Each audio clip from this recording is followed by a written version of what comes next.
সুপ্রিয় দর্শক, লাইলাতুন নিসফি মিন শাবান বা শবে বরাত সম্পর্কে অনেক সমাজের মধ্যে বাড়াবাড়ি রয়েছে, আবার ছাড়াছাড়িও রয়েছে। কিছু মানুষ এই শবে বরাতকে নিয়ে বাড়াবাড়ি করছে। তারা এই শবে বরাত আসলে তারা মসজিদে বিভিন্ন সম্মিলিত অনুষ্ঠান করছে, বিভিন্ন ধরনের আয়োজন করছে, সেখানে সিন্নি পাকাচ্ছে, খিচুড়ি রান্না করছে, মসজিদের পরিবেশ নষ্ট করছে এবং সবাই মিলে কেমন যেন একটা উৎসব পালন করার চেষ্টা করছে। অনেক মসজিদে আলোকসজ্জা করছে, অনেক বিশেষ করে মাজার-টাজার যেগুলো রয়েছে সেগুলোর মধ্যে আগরবাতি, মোমবাতি, আলোকসজ্জা, সিন্নির ব্যবস্থা করছে। সুতরাং আবার কিছু মানুষ এই শবে বরাতকে অস্বীকার করে। বিশেষ করে আমাদের আহলে হাদিস ভাইয়েরা যারা রয়েছেন তারা শবে বরাতকে মানতে চান না। কেননা শবে বরাতের এই হাদিসগুলোর ভিত্তি একটু দুর্বল পর্যায়ে রয়েছে, এজন্য ওনারা এগুলোকে মানতেই চান না। আমরা মধ্যম পন্থা অবলম্বন করছি। আমরা বাড়াবাড়ি এবং ছাড়াছাড়ি ২ টার মাঝামাঝি মধ্যম পন্থা অবলম্বন করছি। আমরা ব্যক্তিগতভাবে আমরা শাবান মাসের রজনীতে নফল ইবাদত করতে পারি। এটা না করলে কারো গুনাহ হবে, না করলে সওয়াব হবে। তবে কোনো ধরনের বাড়াবাড়ি ছাড়াছাড়ির পক্ষে আমরা নই। প্রিয় ভাইরা, এই শবে বরাত আসার মধ্যে যারা বাড়াবাড়ি করেন তারা কিছু কাজ করেন, এগুলো করা মোটেও উচিত নয়, যেগুলো বিদআত, স্পষ্ট বিদআত, যেগুলো আমাদের শরীয়তে সম্পূর্ণ নিষেধ। বিশেষ করে শবে বরাতকে কেন্দ্র করে বাতি জ্বালানো, আগরবাতি জ্বালানো, মোমবাতি জ্বালানো, আলোকসজ্জা করা, এটা মুসলমানদের জন্য মোটেও উচিত নয়। এগুলো মূলত আমাদের কোনো ধর্মের নিদর্শন নয়। এগুলো হচ্ছে অগ্নি পূজারী যারা, আতশবাজি, মূলত মূর্তি পূজক যারা, কাফের মুশরিকদের প্রথা।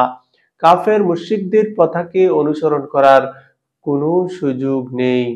আল্লাহ রাসূল সাল্লাল্লাহু আলাইহি ওয়াসাল্লাম স্পষ্ট ভাষায় উল্লেখ করেছেন, ওয়াখালিফুল ইয়াহুদা ওয়ান নাসারা, তোমরা ইহুদি এবং নাসারার বিরোধিতা করো। আমাদেরকে যেখানে রাসূল সাল্লাল্লাহু আলাইহি ওয়াসাল্লাম ইহুদি এবং নাসারার বিরোধিতা করার জন্য বর্ণনা করেছেন, নির্দেশ দিয়ে রেখেছেন, সেখানে আমরা যদি তাদের উৎসব, তাদের সিস্টেম, তাদের পদ্ধতি আমরা অবলম্বন করি, তাহলে সেটা রাসূলের আদেশ অমান্য করার নামান্তর। প্রিয় ভাইয়েরা, এইজন্য শবে বরাতকে লক্ষ্য করে, শবে বরাতকে উদ্দেশ্য করে আমরা কোনো ধরনের বাতি, আলোকসজ্জা এগুলো করব না। কোনো কবরে, কোনো মসজিদে, কোনো স্থানে এগুলো আমরা করার চেষ্টা করব না। আল্লাহ আমাদেরকে হেফাজত করুন। লাইলাতুন নিসফি মিন শাবান, এই শবে বরাতের মধ্যে অনেকে আলোকসজ্জা করে।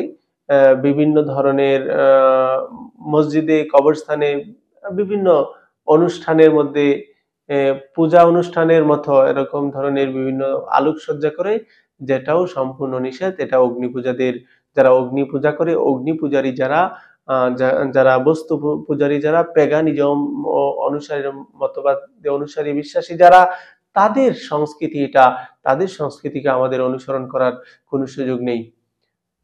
প্রিয় ভাইরা, তারপরে এই লাইলাতুন নিসফি মিন শাবান শবে বরাতের ক্ষেত্রে আরেকটা জিনিস দেখা যায় যে হালুয়া রুটির রান্না করে।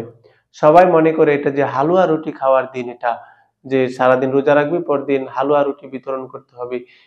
হালুয়া রুটির ব্যবস্থা করা, এটা যদি কেউ যদি নরমাল ভাবে এমনি করে তাহলে সমস্যা নেই।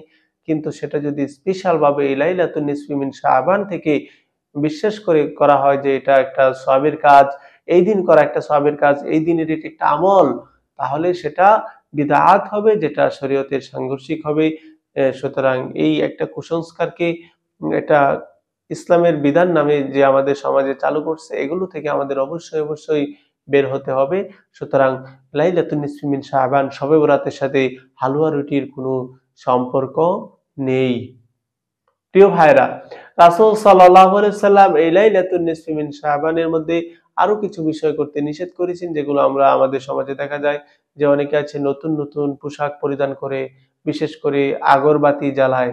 আগরবাতি জ্বালানো এটা ভালো কোনো লক্ষণ নয়। এগুলো হচ্ছে স্পষ্ট বিদআত। আল্লাহ সুবহানাহু ওয়া তাআলা আমাদেরকে এই বিদআত থেকে হেফাজত করুন।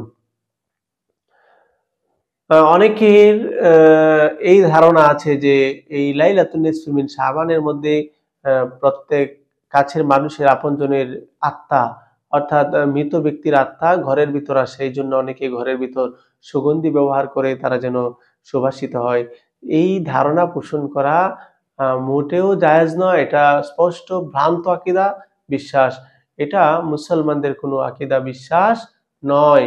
এটা কুসংস্কারমূলক কাজ থেকে আমাদের আল্লাহ সুবহানাহু ওয়া তাআলা সবাইকে হেফাজত করুন। তাহলে লাইলাতুন নিসফি মিন শাবান এই শবে বরাত সম্পর্কে যেই কুসংস্কারগুলোর কথা বলা হলো, সম্মিলিতভাবে একসাথে হয়ে দোয়া মোনাজাত এগুলো করা, এটা করা যাবে না। এটা বিদআতের পর্যায়ে চলে যাবে। সম্মিলিতভাবে নামাজ পড়া, সম্মিলিতভাবে কোনো ইবাদত করা বিদআতের পর্যায়ে চলে যাবে। তারপরে অ্যা এই রাত্র উপলক্ষে বিশেষ করে নতুন জামাকাপড়, স্পেশাল কোনো সাজসজ্জা, আগরবাতি প্রজ্বলন করা সম্পূর্ণ নিষেধ। হালুয়া রুটির ব্যবস্থা করা, এটা এই দিনের সাথে কোনো সম্পর্ক নেই। আলোকসজ্জা করা জায়েজ নেই এবং বিভিন্ন ধরনের বাতি জ্বালানো, বিশেষ করে বিভিন্ন মাজার-টাজার এগুলোর মধ্যে আতশবাজি করা, আ বিভিন্ন ধরনের বাতি জ্বালানো, পটকা ফোটানো এগুলো মোটেও করা জায়েজ নয়। আল্লাহ সুবহানাহু ওয়া তাআলা আমাদেরকে লাইলাতুন নিসফি মিন শাবানকে একাকীভাবে, একাকিত্বভাবে আল্লাহর ইবাদত বন্দেগী করা, আল্লাহর কাছে ক্ষমা চাওয়ার তৌফিক দান করুন। আমিন।